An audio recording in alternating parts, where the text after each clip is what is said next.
네, 오늘 소아시아 일곱교회 6번째 시간입니다. 빌라델피아 교회에 대해서 함께 은혜를 나누도록 하겠습니다. 빌라델 교회 사진을 한번 보겠습니다. 잘 보이시나요? 4대 바로 밑에 빌라델 교회가 있습니다. 학문을 하는 사람들 가운데 최고의 영예는 박사학위를 받는 겁니다. 박사학위 그러면 대개 약자로 THD 아니면 PhD라는 그러한 기호로 표시를 하는데요. 근데 예수 믿는 사람들에게도 꼭 받아야 할 학위가 있습니다. 뭐냐면은 WD라는 학위입니다. 뭔지 궁금하시죠? 예, 아무 분은 궁금하신 분이 안 계시군요. 마태복음 25장에 보시면 발란트에 대한 비유가 나옵니다. 한 주인이 세 종을 불러놓고 먼 길로 여행을 떠나려고 하는데 세 종에게 재산을 이제 나눠주죠. 5달란트와 2달란트와 1달란트를 남겨줍니다. 그리고 열심히 일해서 이윤을 남기라 라고 그렇게 이야기를 합니다. 5달란트와 2달란트를 받은 종은 열심히 일해서 이윤을 남겼습니다. 그러나 1달란트 받은 종은 그것을 그냥 땅 속에 묻어 두었습니다. 주인이 돌아와서 회개할 때 5달란트, 2달란트 받은 종들은 주인으로부터 잘했다, 착하고 충성된 종아 라는 그러한 칭호를 받았습니다. 바로 이 두 종이 받았던 학위가 바로 WD라는 이 학위입니다. 뭐냐면 well done이라는, 잘했다라는 그러한 학위가 되는 것이죠. 여러분들이 모두가 주님으로부터 잘했다라는 그러한 학위를 여러분들이 받기를 주의 이름으로 축복합니다. 할렐루야. 네, 여러분 옆에 계신 분 마주 보시면서 참 잘하셨습니다 이렇게 인사하겠습니다. 다시 한번 인사하는데요, 이렇게 인사하겠습니다. 참 잘 오셨습니다. 네, 여러분 참 잘 오셨습니다. 참 잘했다라는 말은 저 또한 여러분 또한 받아야 할 학위라고 생각이 들지만 교회도 마찬가지입니다. 이 바로 빌라델피아 교회가 이런 교회였습니다. 빌라델피아라는 헬라어로는 형제사랑이라는 그러한 뜻을 가지고 있습니다. 작지만 사랑이 많은 교회, 빌라델피아 교회입니다.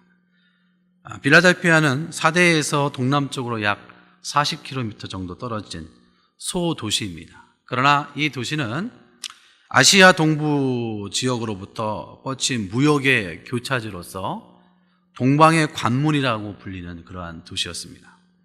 역사적으로 볼 때 AD 17년에 발생된 지진에 의해서 3분의 1이 도시가 파괴가 되었는데요. 그때 로마의 티베리우스 황제 때 재건을 하게 됩니다. 그러나 이 잦은 지진으로 인해서 생계가 어려워지자 로마에서는 얼마 동안 세금을 감면해 주었습니다. 그래서 이 빌라델피아에 사는 사람들이 너무나 고마워서 그 황제를 숭배하는 그러한 일들이 벌어지게 되었죠. 그래서 가이사의 신도시라는 의미의 네오 가이사라오라고 바꾸었고, 그 이후로 여러 황제들이 바뀔 때마다 황제 이름으로 지명이 바뀌어진 지역이 바로 이 빌라델피아라는 교회입니다. 그 지역입니다. 또한 그 예루살렘이 무너지고 난 다음에 유대인들이 흩어지면서 이 빌라델피아라는 지역으로 많이 이주해 오게 됩니다. 그래서 이곳에서 막강한 이민사회의 세력을 형성하게 되죠. 그리고 이곳에서 예수를 믿는 유대인 가운데 그리스도인을 핍박을 하게 됩니다. 농업과 상업의 발달로 경제적으로 상당히 부유한 도시였습니다. 특히 최상품이었던 포도와 포도주를 그러한 생산하는 유명한 지역이었죠. 그 때문에 이 도시를 지키는 수호신이 바로 술의 신이라고 불리우는 디오니소스라는 신을 이들이 숭배했습니다. 다른 지역에서 그랬듯이 마찬가지로 이곳에서도 헬라 신정과 이교도적인 우상을 숭배하는 그러한 일들이 많이 있었습니다. 그런 점에서 필라델피아는 작은 아테네다라고 그렇게 불린 점을 볼 때 얼마나 그곳이 영적으로 타락했는지 우리가 짐작할 수가 있습니다. 계시록 3장 7절 말씀을 다 같이 한번 읽어보도록 하겠습니다. 같이 읽겠습니다. 필라델피아 교회의 사자에게 편지하라. 거룩하고 진실하사 다윗의 열쇠를 가지신 이 곧 열면 닫을 사람이 없고 닫으면 열 사람이 없는 그가 이르시되. 여러분, 우리 주님은 거룩하신 분이십니다. 그리고 우리 주님은 신실하신 분이십니다. 우리가 다 알고 있는 사실이죠. 근데 우리가 여기서 한 가지 눈여겨볼 수 있는 게 있는데 뭐냐면은 그분은 다윗의 열쇠를 가지신 분이다 라고 그렇게 말씀하고 있습니다. 그렇기 때문에 주님은 열면 닫을 사람이 없고 닫으면 열 사람이 없습니다.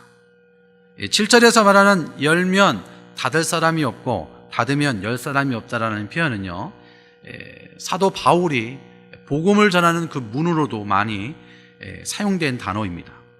골로새서 4장 3절 말씀을 같이 읽어보겠습니다. 또한 우리를 위하여 기도하되 하나님이 전도할 문을 우리에게 열어주사 그리스도의 비밀을 말하게 하시기를 구하라. 내가 이 일 때문에 매임을 당하였노라. 또 하나는 하늘 문을 열고 닫고 할 때 이 천국의 문, 이런 표현으로도 사용된 것을 볼 수가 있습니다. 마태복음 16장 19절 말씀을 읽어보겠습니다. 내가 천국 열쇠를 내게 주리니 내가 땅에서 무엇이든지 매면 하늘에서도 매일 것이요 내가 땅에서도 무엇이든지 풀면 하늘에서도 풀리리라 하시고. 그러니까 주님은 어떤 열쇠를 갖고 있냐면은 복음의 문을 갖고 있다. 그리고 천국의 문, 열쇠를 갖고 있는 분이시다. 또 복의 문뿐 아니라 저주의 문까지도 갖고 계시다. 그래서 그분이 닫으면 열 사람이 없고 열면 닫을 사람이 없다. 그 권세를 가지고 계신 분이 누구시라고요? 예수 그리스도라고 이야기하고 있는 겁니다. 이 권세가 뭐냐면 바로 다윗의 열쇠다라는 겁니다.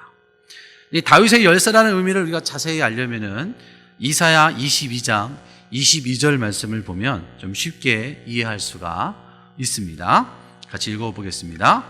내가 또 다윗의 집의 열쇠를 그의 어깨에 두리니 그가 열면 닫을 자가 없겠고 닫으면 열 자가 없으리라. 아멘. 여기서 이제 그 열쇠를 그의 어깨에 두리니 이야기할 때 그 의가 엘리야김을 이야기하는데요. 뭐냐면 히스기야 왕 때에 이 제반 업무를 담당했던 사람이 바로 이 엘리야김이라는 사람입니다. 근데 누구든지 왕을 만나러 가려면 누구를 거쳐서 가야 되냐면은 이 제반 업무를 담당했던 엘리야김을 통하지 않고서는 히스기야 왕을 만날 수 없었습니다. 오직 이 엘리야김만이 왕의 뜰에 들어갈 자를 결정하는 중요한 그런 일을 했는 것이죠. 이것이 이제 다윗의 열쇠다. 이 말은 뭐냐면은 오직 예수 그리스도만이 하나님의 존재로 들어가는 문을 열고 닫을 수 있는 열쇠를 가지고 있는 분이시다. 오직 주님만이 구원의 문으로 들어갈 수 있는 열쇠를 가지고 있는 분이시다. 그 어떤 존재도 그 어떤 권세도 이와 같은 권세를 주시지 않았습니다. 오직 예수 그리스도 외에는 이 권세를 준 사실이 없습니다. 또한 하늘의 보화를 여는 열쇠이기도 합니다. 이 엘리야김은 히스기야 왕의 국고를 여는 열쇠를 가지고 있었습니다. 그래서 엘리야김만이 보물을 가지고 나올 수 있는 그런 일을 했던 것이죠. 마찬가지로 하늘의 보화도 오직 누구를 통해서? 예수 그리스도를 통해서 열 수 있다라는 것을 이야기해 주고 있는 겁니다. 여러분, 교회의 부흥도 마찬가지고요. 또 기타 여러 가지 하나님의 큰 은혜가 임하는 것도 누구를 통해서만 가능한가요? 오직 예수 그리스도를 통해서만 가능한 것. 왜요? 주님만이 다윗의 열쇠를 가지셨기 때문에 그런 것입니다. 그러므로 교회는 오직 누구를 향하여 초점을 맞춰야 될까요? 예수 그리스도를 향하여 초점을 맞춰야 돼요. 우리의 초점 또한 예수 그리스도께 맞춰져 있어야 합니다. 세상에서 뭐 이상한 소리가 들리더라도 그것에 귀를 세우지 마시고요. 그것을 바라보는 것이 아니라 오직 예수 그리스도께 초점을 맞춘 삶을 우리가 살아야 하는 것이죠. 이것은 우리들뿐 아니라 이 지구상에 있는 모든 교회도 마찬가지인 겁니다. 예수 그리스도의 초점이 맞춰져 있지 않으면요, 결국 어떻게 될까요? 세상의 풍조에, 세상의 세속화에 휩쓸려 갈 수밖에 없는 거예요. 저희가 성남에 살았을 때 경기도 과천에 가까웠는데요. 거기서 가면은 과천 그 경마장이 있습니다. 애들 데리고선 한번 놀러 간 적이 있어요. 근데 말을 가까이서 보니까 정말 대단하더라고요. 게다가 이제 경마장이니까 경주를 하잖아요. 그 스피드가 정말 장난이 아니에요. 근데 여러 마리 경주를 하는데 다 그런 건 아닌데 몇 마리가 눈을 가리더라고요. 눈을 딱 가려서 좌우를 못 보게 하더라고요. 오직 앞만 보고 달려가게. 왜냐하면 시선이 뺏기면 달리는데 집중하는데 방해가 되고, 그러니까 아예 눈을 가리기를 딱 하고 나서 정면만 보게 하더라고요. 여러분, 우리의 신앙도 마찬가지입니다. 우리가 바라야 할 초점은 누구라고요? 오직 예수 그리스도예요. 예수 그리스도의 다른 것을 바라보게 되면 그때부터 우리 삶 가운데 이제 문제가 생기는 거예요. 왜요? 초점이 이루어지기 때문에 그런 거예요. 여러분, 초등학교 과학 시간에 이제 실험을 하잖아요. 돋보기로 이제 뭐 불을 모아서, 햇빛을 모아서 태울 때 그 빛을 모으지 않으면 타지가 않아요. 그렇죠? 그러나 이 돋보기로 초점을 잘 맞춰서 하면은 금방 불이 납니다. 우리가 하나님께로 초점이 맞춰져 있고 하나님께로 항상 우리 시선이 고정되어 있으면은 우리는 어떠한 삶이 있다 할지라도 주님을 바라볼 수 있는 삶을 살 수 있게 되는 겁니다. 여러분 모두가, 우리 하나교회가 오직 예수 그리스도께 초점을 맞춰져 있는 삶을 살 수 있기를 주의 이름으로 축원합니다. 왜요? 주님이 다윗의 열쇠를 갖고 있기 때문에 그래요. 요한일서 2장 1절 말씀을 한번 읽어보겠습니다. 나의 자녀들아, 내가 이것을 너희에게 쓰면 너희로 죄를 범하지 않게 하려 함이라.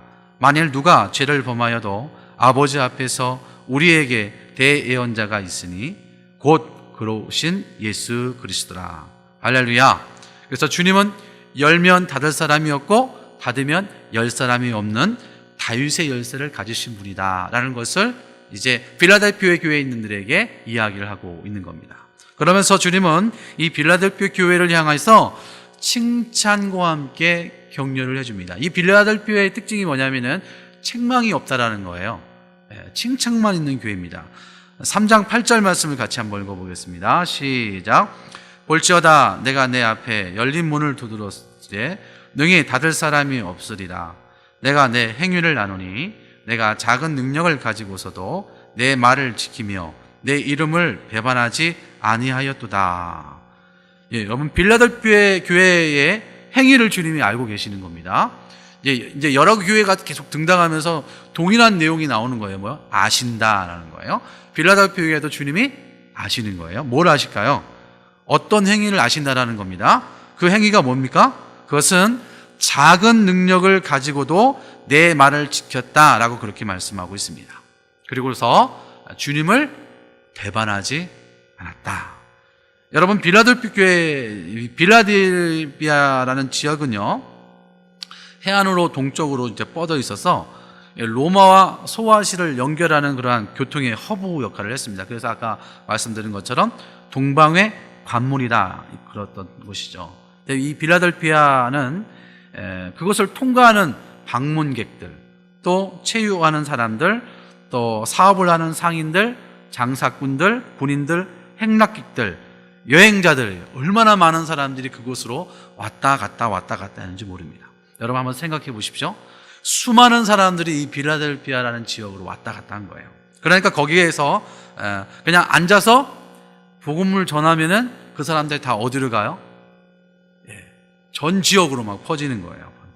그러니까 세계에서 복음을 전할 수 있는 복음의 문이 바로 이 빌라델피아라는 지역이었다는 것을 알 수가 있습니다.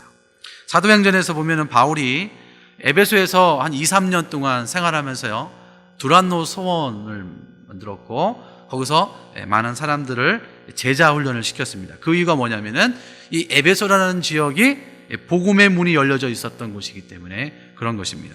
그래서 이 제자 훈련을 통해서 소아시아 교회에 복음이 들어가게 된 거예요. 소아시아 7교회에도 이 바울의 복음에 의해서 제자된 사람들이 들어가서 복음을 전하게 되었던 것이다. 마찬가지로 이 빌라델피아 지역은 복음 전도와 선교적 사명을 감당하기 위해 매우 효과적인 곳이었다라는 것을 말하고 있는 겁니다. 그러니까 주님께서는 바로 이곳에 복음의 전초기지를 세운 거예요. 그뿐 아니라 이곳에서 주님은 구원의 문을 열어놓으신 것이죠. 누구도 그 문을 닫을 수가 없습니다. 주님이 그 열쇠를 갖고 있기 때문에 그런 거예요. 이것을 잘 알고 있던 빌라델 교회는 그 기회를 놓치지 않고 주님의 지상 명령인 복음을 전하는 일에 정말 부족한 능력이지만 열심히 감당했던 교회가 바로 이 빌라델 교회라는 겁니다. 그러므로 우리가 주님의 일을 하기에 앞서 기도해야 할 것이 있습니다. 뭐냐면은 주님이 열어놓은 문이냐 아니면 닫혀져 있는 문이냐. 여러분 이제 예를 들면은 누구를 찾으러 갔는데 그냥 갔는데 문이 닫혀져 있으면은 낭패를 겪잖아요. 그러니까 찾아가기 전에 먼저 전화를 해서 있는지 없는지 확인하잖아요. 그렇죠? 있으면 찾아가고 없으면 다음으로 밀잖아요. 마찬가지입니다. 우리가 복음을 전하는 일이라든가 또 어떤 일을 할 때에도 내가 하는 일이, 내가 주 앞에 헌신하고 봉사하는 일이 과연 주님 볼 때 그곳이 문이 열려져 있는 곳인지를 우리가 먼저 알고 있어야 되는 겁니다. 닫혀 있으면 어떻게 돼요? 우리가 아무리 수고한다라도 하나님이 닫혀져 있으면 아무런 의미가 없는 거예요. 여러분, 주님이 닫아놓은 문인데 우리가 힘으로 열려고 하면 열리겠습니까? 우리의 더 힘든 애를 써도 열리지 않게 되는 것이죠. 근데 바울이 이 사실을 너무나 잘 알고 있었어요. 예를 들면은 그래서 그가 가는 곳이 먼저 어디였어요? 가는 곳마다 처음으로 들렸던 데가 회당이었습니다.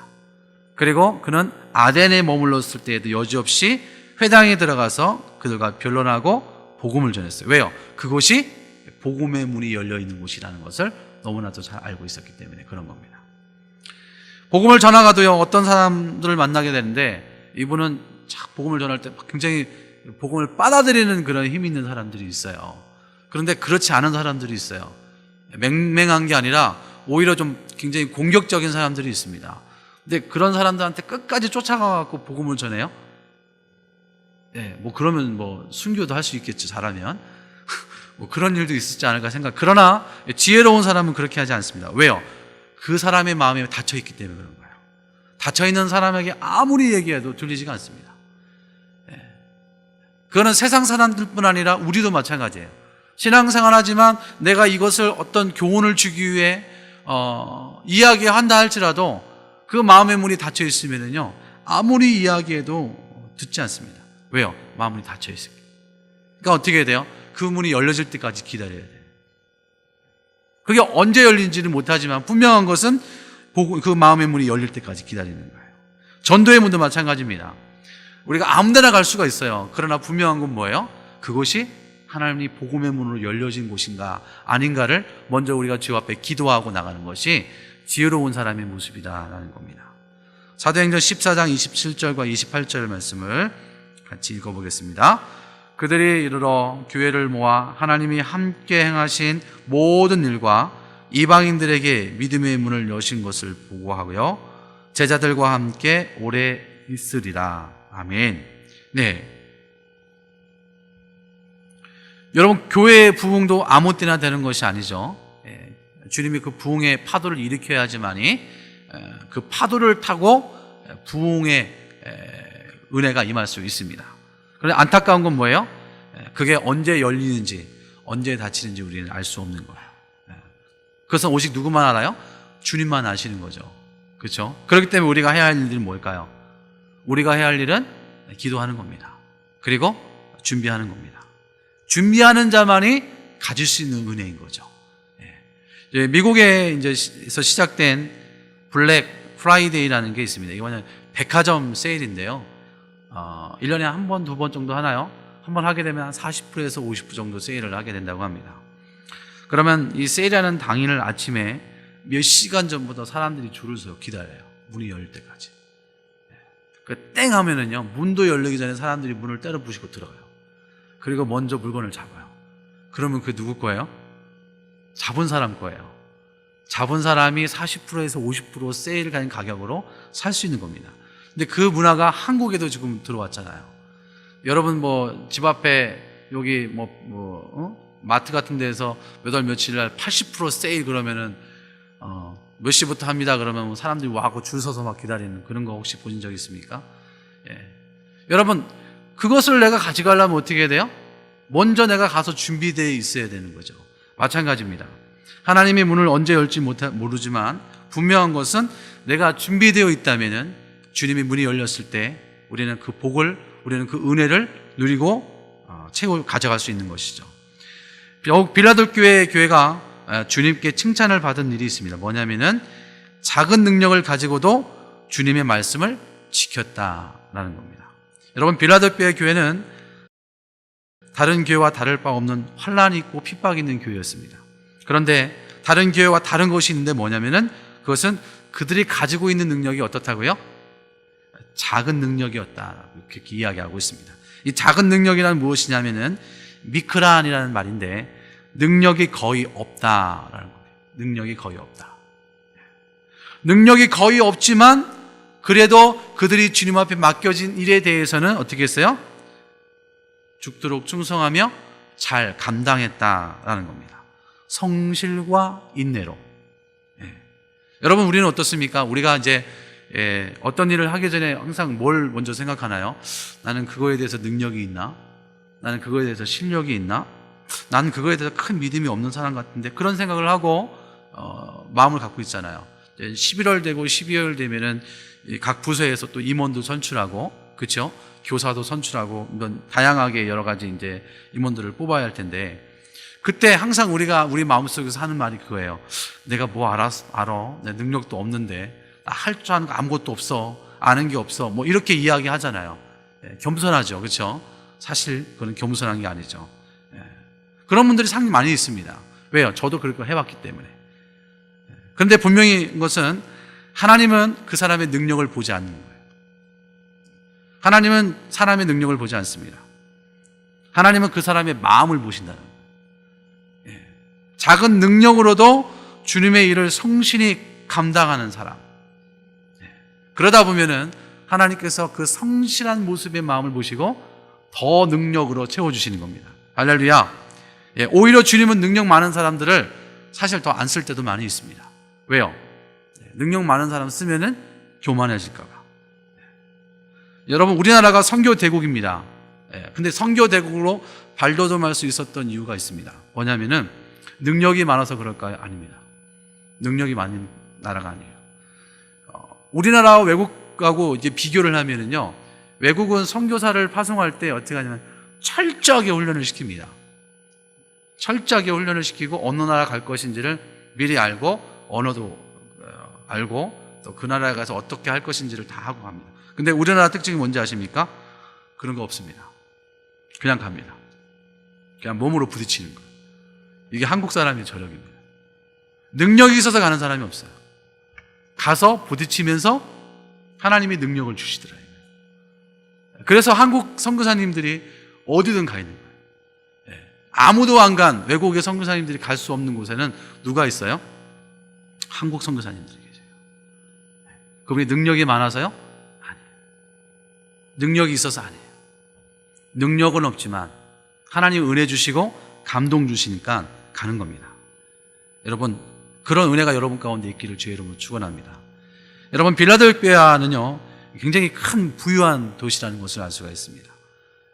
그러나 이 빌라델피아 교회는요 작고 보잘것없는 교회였습니다.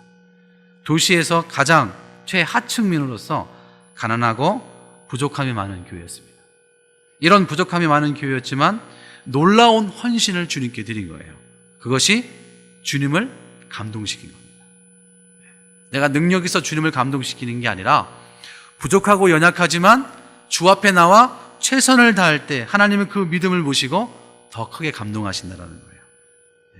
어떻게 보면 이 빌라델피아 교회는요, 지금으로 말하면 어떤 작은 상가에 있는 조그만 교회다, 그렇게 이야기할 수 있습니다.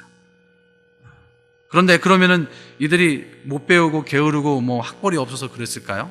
그렇지 않습니다. 빌라델피아에도 마찬가지로 이 상인 조합이 있었습니다. 그러니까 가입해야만 다른 도시처럼 직장을 얻고 일을 할 수 있었습니다. 먹고 살 수가 있는 거예요. 그리고 황제 숭배를 해야지만이 그렇게 먹고 살아갈 수 있는 거예요. 그리고 마지막으로 뒷풀이로 음란 파티에 참여해야 했습니다. 근데 그들은, 이 빌라델피아에 있는 교회들은 신앙의 정조를 지키기 위해서요, 이 상인조합에 가입하지 않았어요. 그래서 이 어떻게든 일을 해야 되니까 이 상인조합에서 하지 않은 가장 그 밑바닥의 일들, 그러니까 가장 하층민들이 할 수 있는 어떤 육체적인 일들을 자발적으로 그들이 행했던 겁니다. 왜요? 그들이 신앙을 지키기 위해서. 신앙을 지키기 위해서. 여러분, 찬송가 94장에 보면은 주 예수보다 귀한 건 없네 라는 그런 찬송가가 있습니다. 여기 가사를 보면 3절에 주 예수보다 더 귀한 건 없네, 이 세상 부귀와 바꿀 수 없네, 유혹과 핍박이 몰려와도 주 섬기는 마음 변치 못해, 세상 즐거움 다 버리고 세상 자랑 다 버렸네. 여러분, 이 찬양의 가사가 사실 빌라델피아에 있는 교회의 사실 믿음의 고백이었을 거라는 생각을 하게 됩니다. 이런 믿음의 고백이 빌라델피아 교회에 있었던 겁니다. 순종으로 환난을 이겨낸 교회, 주님의 말씀에 목숨을 걸었던 교회가 바로 이 빌라델피아 교회였습니다. 우리가 볼 때는 능력은 작고 보잘것없지만 주님을 위해 최선을 다하는 성도, 작은 일에 충성을 다하는 성도, 그런 사람을 주님은 원하고 계세요. 할렐루야. 주님은 한 사람으로 교회가 움직이는 것보다는요, 부족하고 연약하지만 많은 사람들이 헌신해서 합심해서 선을 이루는 것, 그것을 주님은 더 기뻐하신다라는 겁니다. 저는 능력이 없어요, 저는 실력이 없어요, 겸손한 것 같지만 사실 그건 겸손한 게 아닙니다. 겨자씨만한 그 믿음만 있다면요, 내가 주님을 위해 나의 삶을 주 앞에 드리겠습니다라고 믿음으로 고백하고 행하면 능력은 누가 주세요? 하나님이 주시는 거예요. 하나님이. 작은 능력으로도 우리는 주님을 기쁘게 할 수가 있습니다. 능력은 작지만 온전히 주님 앞에 드려질 때에 여러분 놀라운 힘을 발휘할 수 있게 되는 겁니다. 여러분, 그러한 우리 모두가 될 수 있기를 주님의 이름으로 축원합니다. 여러분, 성경에 보면은 막대기에 대한 부분들이 많이 나옵니다. 여러분 봤을 때 막대기 하찮은 거잖아요. 밖에 나가면 누구든지 주실 수 있는 거잖아요. 막대기로 뭘 할 수 있겠습니까? 그러나 별것 아니고 아무것도 아닌 막대기지만 주님의 손에 들려지게 되면 놀라운 일들을 할 수 있게 되는 겁니다. 우리는 아무것도 할 수 없는 연약한 존재이지만 주님 앞에 우리의 삶을 드려지고 주님 앞에 우리를 내드리면 주님은 우리를 통해서 놀라운 일들을 행하시는 거예요. 그 주인공이 될 수 있기를 주의 이름으로 축원합니다. 요한계시록 3장 9절 말씀을 같이 함께 읽어보겠습니다. 보라, 사탄의 회당 곧 자칭 유대인이라 하나 그렇지 아니하고 거짓말하는 자들 중에서 몇을 내게 주어 그들로 와서 내 발 앞에 절하게 하고 내가 너를 사랑하는 줄을 알게 하리라. 빌라델피아 교회도 서머나 교회와 같이 자칭 유대인이라 하는 자들이 그들로부터 핍박을 많이 받았습니다. 이 자칭 유대인이라는 것은 뭐냐면은 하나님을 믿는데 하나님의 아들이신 예수 그리스도를 부인하는 자들입니다. 그들은 유대인들이 예수를 믿게 되면은요, 회당에서 쫓아내버립니다. 그리고 로마한테 정부한테 이 사람이 그리스도인이다라고 이렇게 고발을 합니다. 그래서 그들의 회가 사탄의 회다라고 성경은 이야기하고 있는 거예요. 그들은 막강한 힘을 발휘해서 로마 정부와의 힘을 얻어서 그리스도인을 비박하고 박해했습니다. 안디옥의 감독이었던 이그나티우스라는 사람은 빌라델피아 교회에 편지하기를, 여러분에게 유대교를 권장하는 사람이 있으면 그런 사람의 말을 듣지 말라, 그렇게 당부를 했습니다. 이 말은 무슨 말입니까? 그만큼 유대인들의 핍박이 거셌다, 신박했다라는 것을 보여주고 있는 겁니다. 그럼에도 불구하고 이 빌라델피아 교회는 작은 능력으로 주님의 이름을 배반하지 않았습니다. 여러분들도 작은 능력으로 주의 일을 잘 감당하고 주님을 배반하지 않기를 주의 이름으로 축원합니다. 그리고 주님의 작은 능력으로 주님의 말씀을 지키고 배반하지 않는 그들의 명예를 주님께서 뭐라고 하시나요? 회복시켜 주시겠다, 그렇게 이야기합니다. 요한계시록 3장 9절과 10절 12절 말씀을 같이 함께 읽어보겠습니다. 그들로 와서 내 발 앞에 절하게 하고 내가 너를 사랑하는 줄을 알게 하리라. 3장 10절입니다. 시작. 내가 나의 인내의 말씀을 지켰은즉 내가 또한 너를 지켜 시험의 때를 면하게 하리니 이는 장차 온 세상에 임하여 땅에 거하는 자들을 시험할 때라. 내가 속히 오리니 내가 가진 것을 굳게 잡아 아무도 내 면류관을 빼앗지 못하게 하라. 아멘. 하나님이 빌라델피아 교회를 위로하십니다. 뭐라고 위로하시냐면 내가 곧 속히 온다, 이렇게 이야기하고 있습니다. 이 말은 뭐냐면은 아빠가 곧 갈 때니까 걱정하지 마, 뭐 이런 의미가 되는 거예요. 그러니까 좀 참고 기다려, 뭐 이런 뜻이 되는 거죠. 그러니까 어떻게 하라고요? 굳게 잡아라, 이렇게 이야기하고 있는 겁니다. 뭘 굳게 잡아야 돼요? 전도와 선교를 굳게 잡아야 돼요.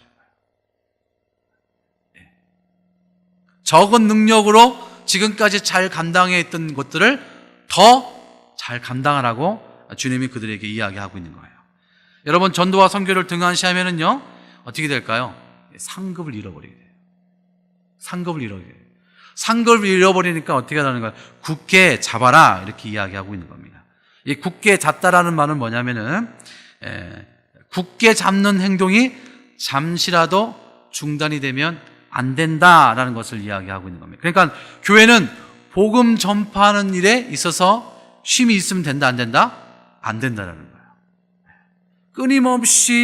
끊임없이 복음을 전하는 일에 쉬지 말고 해야 한다라는 그것을 이야기하고 있는 겁니다. 여러분, 구원을 잃어버릴 수 없죠. 구원은 잃어버릴 수 없습니다. 그렇죠? 그러나 상급은 잃어버릴 수 있습니다.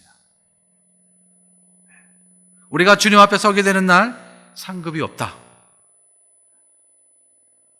어떻게 생각하십니까? 얼마나 부끄러운 구원이 되겠습니까?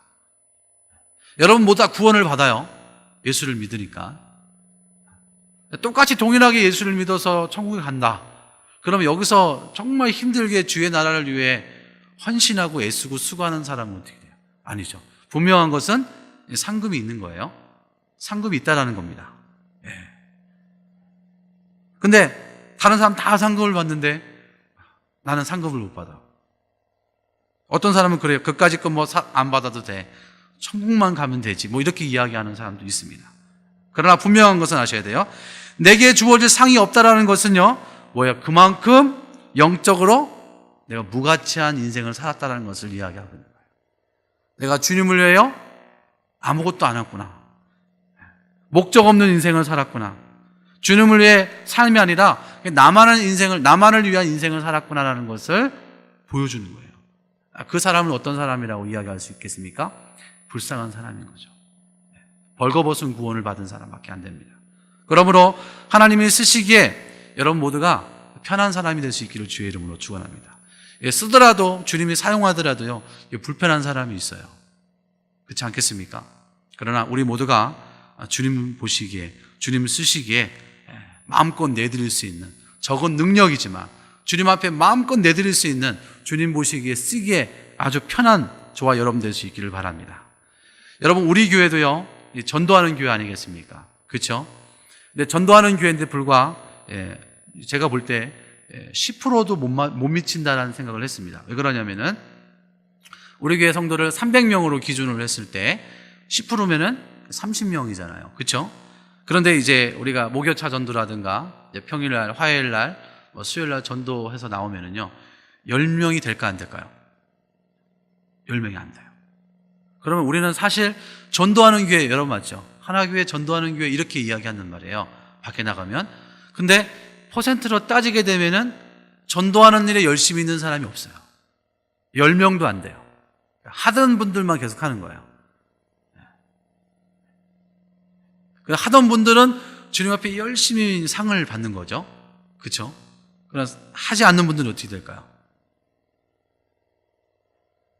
이런 우리가 안타까운 상황 가운데 처할 수 있게 되는 겁니다. 여러분, 나는 능력이 없어 전도, 나는 시간이 없어 전도, 그렇게 이야기할 수 있습니다. 분명한 것은 이 빌라델 교회도 마찬가지였어요. 적은 능력이었어요. 그러나 적은 능력이었지만 그들이 어떻게든지 주님이 맡겨주신 일들에 대해서는 책임감 있게 성실하게 정말 목숨을 걸고 감당했던 교회였습니다. 우리도 그 일에 감당해야 돼요. 우리 하나교회도 그 일에 여러분들이 솔선수범해서 주님의 나라의 확장을 위해 거룩한 믿음의 일꾼이 그리스도의 군사가 되어야 합니다. 여러분, 그런 저와 여러분 될 수 있기를 주의 이름으로 축원합니다. 계시록 3장 12절 말씀을 같이 읽어보겠습니다. 이기는 자는 내 하나님의 성전에 기둥이 되게 하리니 그가 결코 다시 나가지 아니하리라. 내가 하나님의 이름과 하나님의 성 곧 하늘에서 내 하나님께로부터 내려오는 새 예루살렘의 이름과 나의 새 이름을 그 이 위에 기록하리라. 아멘. 이렇게 수고한 그 빌라델피아 교회에게 하나님께서 놀라운 약속의 말씀을 주십니다. 첫 번째는 뭐냐면은 내 하나님 성전에 기둥이 되게 하신다, 그렇게 이야기하고 있습니다. 그리고 뭐라고요? 그가 결코 다시 나가지 아니하리라, 이렇게 이야기하고 있습니다. 여러분, 이 기둥이 된다는 건 뭐예요? 이거 얼마나 큰 영광입니까? 우리 교회에 기둥이 뽑히면 어떻게 돼요? 와르르 무너지잖아요. 그러니까 굉장히 중요한 역할을 우리에게 맡기시겠다라는 거예요. 여러분, 하나교회가 그 역할을 감당할 수 있기를 주의 이름으로 축원합니다. 이 빌라델 교회가 잦은 지진이 일어났잖아요. 그러니까 사람들이 항상 그곳에 살면서도 불안한 마음을 갖고 살았습니다. 언제 지진이 날지 모르니까. 그러니까 뭔가 흔들리면 어떻게 돼요? 다 밖으로 뛰어나가는 거예요. 그러나 주님께서 빌라델 교회를 어떻게 잡아줘요? 이제 나가지 않도록 주님 붙잡아 주신대요. 그건 뭐예요? 그렇게 열심히 헌신하고 충성하는 적은 능력으로 주의 일을 감당하게 되면 하나님께서 그의 심령 가운데 평안을 주신다라고 그렇게 이야기를 하고 있는 겁니다. 그 다음에 뭐라고 말씀하시냐면은 이름을 받게 될 것이다, 이렇게 이야기하고 있습니다. 그러면서 이름을 받게 된다라고 말씀하시면서 이 세 가지의 이름에 대해서 기록을 하고 있습니다. 뭐냐면은 하나님의 이름을 받게 될 것이다, 그렇게 기록하고 있습니다. 하나님의 이름. 하나님의 이름이라는 게 뭐냐면은 하나님의 소유를 상징하는 겁니다. 그러니까 그렇게 주의 앞에 적은 능력으로 주 앞에 충성하고 이기는 자는 이제 너는 내 것이다, 하나님의 것이다 라는 것을 상징적으로 이야기해 주는 거예요. 또 한 가지는 뭐냐면은 하나님의 성 예루살렘의 이름을 받게 될 것이다. 뭐예요? 이거는 하나님 나라의 시민이라 공식화시키겠다라고 그렇게 주님께서 말씀하고 있는 거예요. 또 세 번째는 뭐예요? 새 이름을 받게 될 것이다. 이 이름은 우리가 알지 못합니다. 하늘나라에 새 이름을 주신다는 건데요, 이것은 오직 주님만이 알 수 있는 것이죠. 그러니까 이 이름에 대한 것을 우리가 한번 정리를 하게 되면 성도들의 신분과 지위와 소속을 주님께서 보장해주고 약속하실 것이다 라는 것을 우리에게 말씀해주고 있는 겁니다. 여러분들이 정말 나는 부족하고 연약하지만 주님이 너 그럴 때 여러분들이 감사와 기쁜 마음으로 아멘하여 주님 내가 여기 있사오니 주님 나를 불러주시옵소서, 그렇게 믿음의 결단을 할 수 있기를 주의 이름으로 축원합니다. 그래서 하나님이 여러분에게 주신 그 놀라운 복들을 여러분들이 누릴 수 있기를 주의 이름으로 축원합니다. 계시록 3장 13절 말씀 마지막으로 읽겠습니다. 시작. 귀에 있는 자는 성령의 교회들에게 하시는 말씀을 들을지어다. 아멘. 능력은 작지만 주어진 상황 속에서 최선을 다해 순종함으로 여러분 모두가 주님 앞에 설 때 잘했다, 착하고 충성된 종아라는 그러한 칭찬을 받는 우리 하나교회 모든 성도가 될 수 있기를 다시 한번 주님의 이름으로 축원합니다.